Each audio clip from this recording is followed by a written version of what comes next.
அனைத்து நண்பர்களுக்கும் வணக்கம். இன்னைக்கு இந்த வீடியோவில் எதை பற்றி பார்க்க போகிறோம்னா, சீரியல் ரிவ்யூ டுடே ஃபார் அண்ணா சீரியலில் அடுத்தடுத்து என்னென்ன சுவாரஸ்யமான நிகழ்வுகள் நடக்க போகும் தான் இன்னைக்கு இந்த வீடியோவில் பார்க்க போகிறோம். அதுக்கு முன்னாடி நம்மளோட சேனலுக்கு முதல் முறை வரீங்க, நம்ம சேனலை சப்ஸ்கிரைப் பண்ணிக்கோங்க, கூடவே பெல் ஐக்கானை கிளிக் பண்ணிக்கோங்க. இந்த வீடியோ பிடிச்சிருந்தா லைக் பண்ணுங்கள், இந்த வீடியோ பிடிக்கலாம் டிஸ்லைக் பண்ணுங்கள். வாங்க ஃப்ரெண்ட்ஸ் வீடியோக்குள்ளே போகலாம். வீடியோக்குள்ளே போகிறதுக்கு முன்னாடி உங்களுக்கு சண்முகத்தை பிடிக்குமா, இல்லை பரணி பிடிக்குமா, இல்லை வீராவை பிடிக்குமா, இல்லை சிவபாலனை பிடிக்குமா, இல்லை நம்மளோட ரத்னாவோ எசக்கி பிடிக்குமா, இல்லை அறிவலன் முத்துப்பாண்டியை பிடிக்குமான்ட்டு மறக்காம கமெண்ட்டில் சொல்லுங்கள். இல்லை நம்மளோட சவுந்தரபாண்டி பாண்டியம்மாள் வைஜெயந்தியை பிடிக்குமான்ட்டு வில்லன் வெள்ளிக்கரையில் இருக்கிறவங்களே பிடிக்குமான்ட்டு மறக்காம கமெண்ட்டில் சொல்லுங்கள். நம்மளோட அண்ணா சீரியலில் இப்போ ரொம்பவும் சுவாரஸ்யமான நிகழ்வாக நடந்துட்டு இருக்குது. என்னென்னா, நம்மளோட எசக்கிக்கு பெண் குழந்தை பிறந்துருச்சு.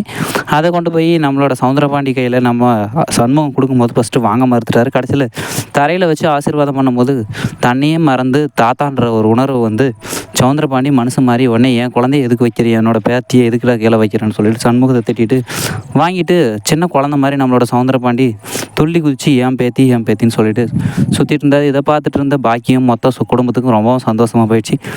இதுதான் இந்த பக்கம் எப்படி இருக்குன்னா, அந்த பக்கம் என்ன நடந்துட்டு இருக்குதுன்னா, நம்மளோட சண்முகம் பட்டாசு கடை போடுறதுக்காக தீபாவளிக்காக 10 லட்ச ரூபா கடன் வாங்கணும்னு சொல்லிட்டு பேசிகிட்டு இருந்தார். அந்த நேரம் பார்த்து நம்மளோட சண்முகமும் பரணியும் இசைக்கும் சேர்ந்துட்டு என் மாமா கொடுக்குறாரு அப்படின்னு சொல்லிட்டு இருக்கும்போது அடுத்த நாள் காலையில் அதே மாதிரி கொண்டு வந்து நம்மளோட முத்துப்பாண்டி கொடுக்கும்போது வாங்க மறுத்துறாரு. கடைசியில் சண்முகமும் பரணியும் சேர்ந்து சரி முடிவு பண்ணிவிட்டு சரி வாங்கிக்கிட்டாங்க.